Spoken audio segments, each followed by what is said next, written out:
আসসালামু আলাইকুম। আশা করি সবাই ভালো আছেন। তো আগামী ২৭ তারিখ যাদের হচ্ছে যে প্রাণিবিদ্যা প্রদর্শক পদে ভাইবা, তো তাদের জন্য আজকে আমরা কিছু গুরুত্বপূর্ণ টপিক নিয়ে আলোচনা করব। তো আজকে যে চ্যাপ্টারটা আলোচনা করবে এটা অত্যন্ত গুরুত্বপূর্ণ। আজকের অধ্যায়ের নাম হচ্ছে জেনেটিক্স এবং হচ্ছে যে বিবর্তন। তো একটা কথা বলে রাখি, এখান থেকে হচ্ছে ভাইভাতে অনেক কোশ্চেন করে বা হচ্ছে যে করার সম্ভাবনা থাকে। স্কুলের ভাইভাতে হচ্ছে এখান থেকে অনেক কোশ্চেন হচ্ছে যে করেছিল। তো সেক্ষেত্রে হচ্ছে যে এই চ্যাপ্টারটা হচ্ছে যে একটু ভালো করে দেখে যাবেন, যেহেতু ২৭ তারিখ ভাইবা চলে আসছে। আহ, তো সবাই হচ্ছে যে এই পর্যন্ত যে নোটগুলো দেয়া হয়েছে, এগুলো হচ্ছে খুব ভালো করে দেখে যাবেন। তো আপনাদের প্রতি আরেকটা অনুরোধ যে আমাদের ইউটিউব যে চ্যানেলটা আছে এটাকে সাবস্ক্রাইব করে দিবেন। আর একটা বিষয় হচ্ছে যে যারা ১৯তম হচ্ছে যে নিবন্ধন দিবেন, তো প্রিলি যেহেতু পাশ করা সহজ, তো আমরা চেষ্টা করব হচ্ছে লিখিতর জন্য যে কিছু গুরুত্বপূর্ণ প্রশ্ন এখনই শেয়ার করব এবং উত্তর সহ শেয়ার করব। তো আশা করি হচ্ছে যে এগুলো থেকেই কমন পড়বে। তো শুরু করা যাক। আমাদের যেহেতু ভাইবা চলে আসছে, তো সেক্ষেত্রে হচ্ছে যে আপনারা একটু গুরুত্ব দিবেন এই কয়টা দিন। এখন তো যেহেতু জেনেটিক্স, তো এর জন্য আমাদের জানতে হবে যে জেনেটিক্স কাকে বলে বা বংশগতিবিদ্যা কাকে বলে। অর্থাৎ জীববিজ্ঞানের যে শাখায় জীবের হচ্ছে বংশ পরম্পরায় হচ্ছে যে যে সঞ্চারণের হচ্ছে ধরন, তারপর হচ্ছে যে এবং হচ্ছে ফলাফল নিয়ে আলোচনা করা হয় বা জিনের গঠন নিয়ে আলোচনা করা হয় জীববিজ্ঞানের যে শাখায়, তাকে সাধারণত হচ্ছে যে জেনেটিক্স বা হচ্ছে বংশগতিবিদ্যা বলা হয়। তো এরপর আপনাদের যেটা জানতে হবে এটা হচ্ছে যে বংশগতিবিদ্যার জনককে। তো আমরা জানি হচ্ছে বংশগতিবিদ্যার জনক হচ্ছে যে গ্রেগর জোহান হচ্ছে যে মেন্ডেল। উনি একজন হচ্ছে যে পাদ্রী ছিল। তো আরেকটা বিষয় হচ্ছে যে বংশগতিবিদ্যার জনক হচ্ছে যে গ্রেগর জোহান মেন্ডেল হলেও এই জেনেটিক্স যে শব্দটা আছে এটা প্রচলন করেন হচ্ছে উইলিয়াম ব্যাটসন। হ্যাঁ, এটা একটু খুব ভালো করে হচ্ছে যে জানবেন। এখন ভাইভাতে যে কোশ্চেনটা হচ্ছে যে করে সাধারণত, এটা হচ্ছে মেন্ডেল হচ্ছে যে এত গাছ থাকতে কেন হচ্ছে মটরশুঁটি গাছ হচ্ছে যে বাছাই করেছিলেন। তো সেক্ষেত্রে হচ্ছে যে অবশ্যই কিছু কারণ আছে।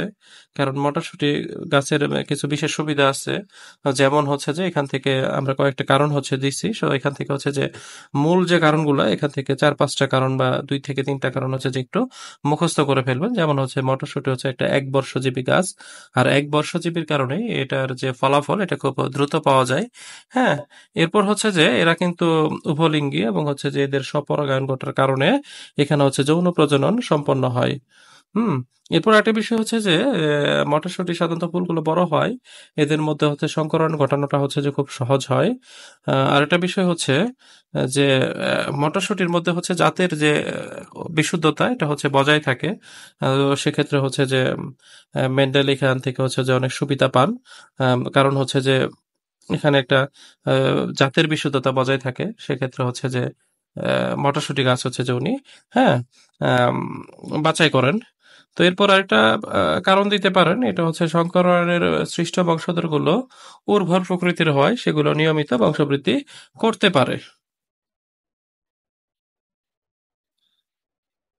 হ্যাঁ, তো হচ্ছে যে মেন্ডেলের যে ২টা সূত্র, অর্থাৎ উনি ৭ বৎসর গবেষণা করে উনি ২টা সূত্র হচ্ছে বের করেন। তো সূত্র ২টা হচ্ছে যে খুবই গুরুত্বপূর্ণ। তো সূত্র ২টা সম্পর্কে হচ্ছে যে একটু বিস্তারিত জেনে যাবেন। তো মেন্ডেলের যে প্রথম সূত্রটা, অর্থাৎ সংকর জীবে বিপরীত বৈশিষ্ট্যের ফ্যাক্টরগুলো মিশ্রিত বা পরিবর্তিত না হয়ে পাশাপাশি অবস্থান করে এবং জননকোষ সৃষ্টির সময় পরস্পর থেকে পৃথক হয়ে ভিন্ন ভিন্ন জননকোষে হচ্ছে যে প্রবেশ করে। তো এই যে যেহেতু হচ্ছে প্রথম সূত্রে পৃথকীকরণ কথাটা বলা হয়েছে, তো মেন্ডেলের প্রথম সূত্রের হচ্ছে যার এটা নাম হচ্ছে পৃথকীকরণ, হ্যাঁ, সূত্র। তো এই সূত্রকে হচ্ছে যে আরো একটা নামে ডাকা যায়, এটা হচ্ছে মনোহাইব্রিড ক্রস বা হচ্ছে জনন কোষ শুদ্ধতার সূত্র বা হচ্ছে যে পৃথকীকরণ সূত্র। এরপর হচ্ছে যে পড়ে নেবেন মেন্ডেলের দ্বিতীয় সূত্র। তো মেন্ডেলের দ্বিতীয় সূত্রতে হচ্ছে জিনগুলো হচ্ছে যে, হ্যাঁ, স্বাধীনভাবে হচ্ছে যে বিন্যস্ত থাকে এবং স্বাধীনভাবে বিন্যস্ত হয়ে এরা ভিন্ন ভিন্ন হচ্ছে জনন কোষে প্রবেশ করে। যেহেতু হচ্ছে স্বাধীনভাবে বা স্বাধীনভাবে কথাটা বলা হয়েছে, তো এই মেন্ডেলের সূত্রের দ্বিতীয় সূত্র আর একটা নাম আছে, এটা হচ্ছে স্বাধীনভাবে মিলনের সূত্র। এটা একটু খুব ভালো করে হচ্ছে যে পড়ে নিবেন। এরপর হচ্ছে যে অসম্পূর্ণ প্রকটতা কাকে বলে, এটা একটু হচ্ছে যে খুব ভালো করে পড়ে নিবেন যে বিপরীত বৈশিষ্ট্যযুক্ত দুটি জীবের সংকরায়নের প্রকট জিনটি সম্পূর্ণরূপে প্রকাশ না পাওয়ার কারণে প্রকট ও প্রচ্ছন্ন জীবের মধ্যবর্তী কোনো একটা বৈশিষ্ট্য প্রকাশ পায়। অর্থাৎ প্রকট প্রকাশ পায় না, কিন্তু প্রকট ও প্রচ্ছন্ন এর দুইটা হচ্ছে যে মধ্যবর্তী যে কোনো একটা বৈশিষ্ট্য প্রকাশ পায় তাকে বলা হয় অসম্পূর্ণ প্রকটতা। তো সেক্ষেত্রে জানতে হবে প্রকট বৈশিষ্ট্য কি, অর্থাৎ যে বৈশিষ্ট্যটা প্রকাশ পায় এটা হচ্ছে প্রকট, আর যে বৈশিষ্ট্য হচ্ছে প্রকাশ পায় না এটাকে বলা হয় সাধারণত প্রচ্ছন্ন বৈশিষ্ট্য।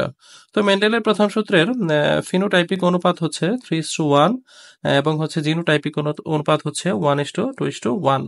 তো এর আরো কিছু নাম আছে, তো নামগুলো আমরা হচ্ছে যে অলরেডি বলেছি। তো সেক্ষেত্রে হচ্ছে মেন্ডেলের প্রথম সূত্রের নাম হচ্ছে মনোহাইব্রিড ক্রস, জনন কোষ বিশ্বজোতা সূত্র এবং হচ্ছে পৃথকীকরণ সূত্র। তো এরপর হচ্ছে যে পড়তে হবে যে দ্বিতীয় সূত্রের যে এরপর পড়তে হবে দ্বিতীয় সূত্র। তো দ্বিতীয় সূত্রের যে অনুপাত এটা একটু খুব ভালো করে পড়ে নেবেন।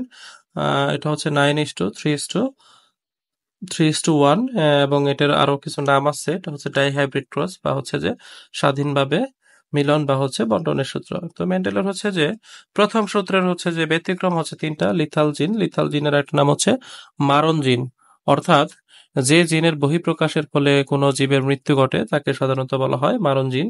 এরপর হচ্ছে অসম্পূর্ণ প্রকটতা এবং পরবর্তীতে হচ্ছে যেটা এটা হচ্ছে সমপ্রকটতা। এখন লিথাল জিনের অনুপাত সাধারণত হচ্ছে যে হ্যাঁ 2 অনুপাত হচ্ছে যে 1 হয়ে থাকে। এরপর হচ্ছে যে সমপ্রকটতা এটার অনুপাত হয়ে থাকে 1:2 হচ্ছে যে 1। এটা একটু খুব ভালো করে হচ্ছে যে পড়বেন। এবং অসম্পূর্ণ প্রকটতার অনুপাত হচ্ছে যে 1:2 হচ্ছে যে 1 হয়ে থাকে। এরপর হচ্ছে মেন্ডেলের দ্বিতীয় সূত্রের হচ্ছে যে ব্যতিক্রম দুইটা, একটা হচ্ছে পরিপূরক জিন, একটা হচ্ছে এপিস্ট্যাটিস জিন। তো এপিস্ট্যাটিসের ক্ষেত্রে আবার দেখা যায় যে এখানে প্রকট এপিস্ট্যাটিস এবং হচ্ছে যে প্রচ্ছন্ন এপিস্ট্যাটিস দেখা যায়।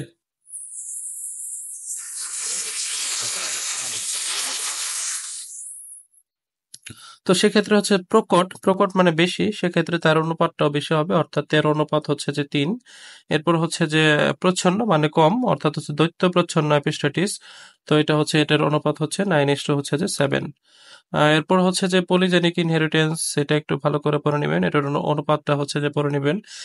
প্রকট বৈশিষ্ট্য আমরা হচ্ছে বলেছি অলরেডি, অর্থাৎ যে বৈশিষ্ট্যটা প্রকাশ পায় তাকে সাধারণত বলা হয় প্রকট বৈশিষ্ট্য, আর যে বৈশিষ্ট্য প্রকাশ পায় না এটাকে বলা হয় প্রচ্ছন্ন বৈশিষ্ট্য। এরপর হচ্ছে যে এপিস্ট্যাটিস কি এটা একটু ভালো করে পড়তে হবে। এপিস্ট্যাটিস লোকাস কি এটা খুবই গুরুত্বপূর্ণ।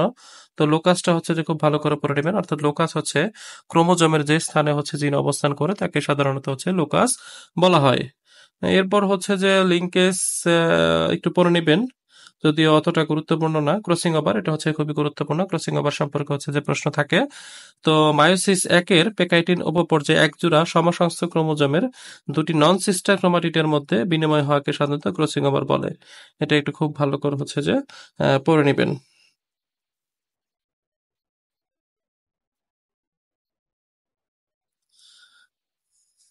এরপর হচ্ছে যে পলিজেনিক ইনহেরিটেন্স, এটা একটু পরে নেবেন। বর্ণান্ধতা কি, বর্ণান্ধতা হচ্ছে একটি বংশগতি হচ্ছে রোগ। এটার জন্য হচ্ছে যে লাল সবুজ রঙের পার্থক্য সাধারণত বুঝতে পারেন না। তো বংশগতি কিছু রোগের সম্পর্কে হচ্ছে যে জানবেন, থ্যালাসেমিয়া, হিমোফিলিয়া এবং হচ্ছে বর্ণান্ধতা, এই কয়েকটা রোগ সম্পর্কে হচ্ছে জানবেন। জিনোটাইপ এবং ফিনোটাইপ জিনিসটা কি এটা একটু জানতে হবে। অর্থাৎ জিনোটাইপ হলো একটি জীবের হচ্ছে জিনের সেট যা হচ্ছে যে তার বংশগত বৈশিষ্ট্য হচ্ছে যে নির্ধারণ করে, আর ফিনোটাইপ হচ্ছে জীবের দৃশ্যমান বৈশিষ্ট্য। হ্যাঁ, আচ্ছা এরপর হচ্ছে এবিও ব্লাড গ্রুপটা কি এটা একটু পড়তে হবে। আর এইচ ফ্যাক্টর অর্থাৎ হচ্ছে আর এইচ ফ্যাক্টর এটা সম্পর্কেও কিন্তু ভাইভাতে হচ্ছে যে প্রশ্ন ছিল। হ্যাঁ, তো রেসাস বানরের নাম অনুসারে এটার সাধারণত আর এইচ ফ্যাক্টর নামকরণ করা হয়। জিন কি, জিনের সংখ্যা বিভিন্ন ভাবে হইতে পারে, এই সংখ্যাটা পড়তে পারেন, অথবা হচ্ছে যে ডিএনএ এর যে খণ্ডিত অংশ এটাকে সাধারণত হচ্ছে জিন বলা হয়, অর্থাৎ ডিএনএ এর খণ্ডিত অংশকে জিন বলা হয়।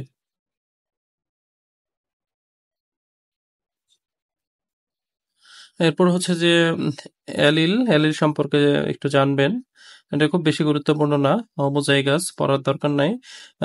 হোমোজাইগাসটা একটু পড়ে নেবেন। এরপর হচ্ছে হেটারোজাইগাস, এটা একটু পড়তে হবে। এরপর হচ্ছে মনোহাইব্রিড ক্রস, এটা একটু পড়বেন। অর্থাৎ হচ্ছে যে এক জোড়ার মধ্যে যখন ক্রস ঘটানো হয় এটা মনোহাইব্রিড, আর যখন দুই জোড়ার মধ্যে ক্রস ঘটানো হয় এটাকে বলা হয় ডাইহাইব্রিড। অর্থাৎ মেন্ডেলের যে প্রথম সূত্র এটাকে বলা হয় মনোহাইব্রিড, আর যে দ্বিতীয় সূত্র এটাকে বলা হয় ডাইহাইব্রিড। এরপর হচ্ছে জিনোম কি? জিনোম সাধারণত হচ্ছে যে এক সেট যে জিন থাকে, এক সেট জিনের হচ্ছে যে সমষ্টিকে সাধারণত বলা হয় জিন। তো বিবর্তনের সংজ্ঞাটা হচ্ছে যে একটু পড়ে নিবেন। তো বিবর্তন সম্পর্কে যে ডারউইনের মতবাদ, হ্যাঁ, এটা একটু পড়ে নিবেন। লেমার্কের যে মতবাদ এটা একটু খুব ভালো করে হচ্ছে যে পড়তে পারেন। তো যাই হোক, আমাদের হচ্ছে যে আজকে বিবর্তন এবং হচ্ছে জিন তত্ত্ব সম্পর্কে এই প্রশ্নগুলাই ছিল। তো যে প্রশ্নগুলো দেয়া আছে এগুলো একটু গুরুত্ব সহকারে পড়বেন। তো যেহেতু ভাইবা চলে আসছে, তো পড়াশোনায় আরো মনোযোগী হন। আশা করি সবাই ভাইবা ভালো হবে। তো সবাই ভালো থাকেন। আল্লাহ হাফেজ।